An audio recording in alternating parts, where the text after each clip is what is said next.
किताब मुकद्दस में से मुकाशवा के 6 बाब की तिलावत।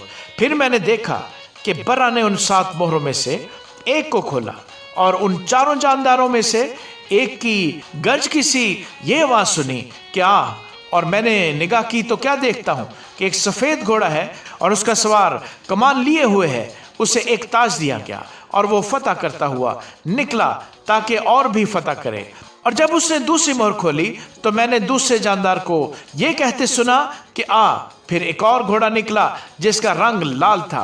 उसके सवार को ये इख्तियार दिया गया कि ज़मीन पर से सुलह उठा ले ताकि लोग एक दूसरे को कत्ल करें, और उसे एक बड़ी तलवार दी गई। और जब उसने तीसरी मोहर खोली तो मैंने तीसरे जानदार को ये कहते सुना कि आ। और मैंने निगाह की तो क्या देखता हूँ कि एक काला घोड़ा है और उसके सवार के हाथ में एक तराजू है।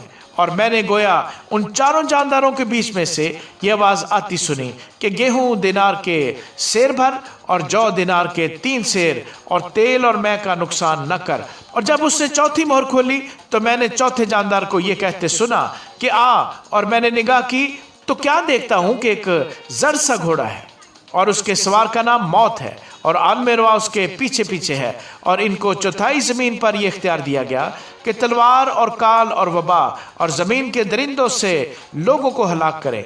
और जब उसने 5वीं मोहर खोली तो मैंने कुर्बानगाह के नीचे उनकी रूहें देखी जो खुदा के कलाम के सबब से और गवाही पर कायम रहने के बायस मारे गए थे। और वो बड़ी आवाज़ से चिल्लाकर बोली कि ऐ मालिक, आए कदूस बरहक, तू कब तक इंसाफ ना करेगा और ज़मीन के रहने वालों से हमारे खून का बदला ना लेगा। और उनमें से हर एक को सफ़ेद जामा दिया गया और उनसे कहा गया कि और थोड़ी मुद्दत आराम करो जब तक कि तुम्हारे हम खिदमत और भाइयों का भी शुमार पूरा ना हो ले जो तुम्हारी तरह कत्ल होने वाले हैं।